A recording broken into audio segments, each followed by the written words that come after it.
بسم اللہ الرحمن الرحیم۔ السلام علیکم۔ آصف کراکرم سے فدا حسین آپ لوگوں کی خدمت میں حاضر ہوں۔ اس وقت ہم وفاقی دارالحکومت اسلام آباد میں نیشنل پریس کلب کے باہر یہ جو ریلی منعقد کی جا رہی ہے، اس ریلی میں شریک ہیں جو گزشتہ دنوں پشاور کے شہر میں قصہ خانی بازار میں جو مسجد میں دھماکہ کر کے متعدد نمازیوں کو شہید کر دیا گیا اور متعدد اب تک زخمی ہیں، اس حوالے سے ہم بات کرتے ہیں شیخ نوری صاحب جو گلگت بلتستان کونسل کے ممبر بھی ہیں۔ شیخ صاحب کیا کہتے ہیں کہ اس وقت اس کی ذمہ داری آپ کس پہ عائد کرنا چاہیں گے؟ اس کی ذمہ داری جو ہے انہوں نے خود لی ہے۔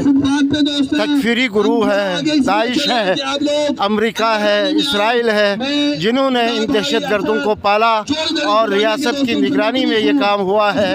میں سمجھتا ہوں کہ داعش نے جو قبول کی ہے وہی لوگ ذمہ دار ہے، لیکن ہم دشمن کو بتانا چاہتے ہیں کہ ہم جتنے بھی قتل ہو جائے، جتنے بھی ہمیں شہید کیا جائے، ہر گلی سے ہر کوچے سے حسین کے ماننے والے نکلیں گے۔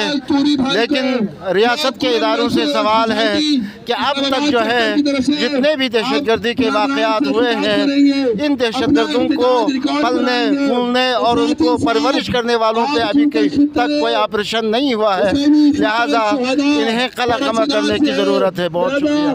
شیخ صاحب اداروں سے مراد کون سے ادارے ہیں؟ اداروں سے مراد پوری دنیا واضح ہے۔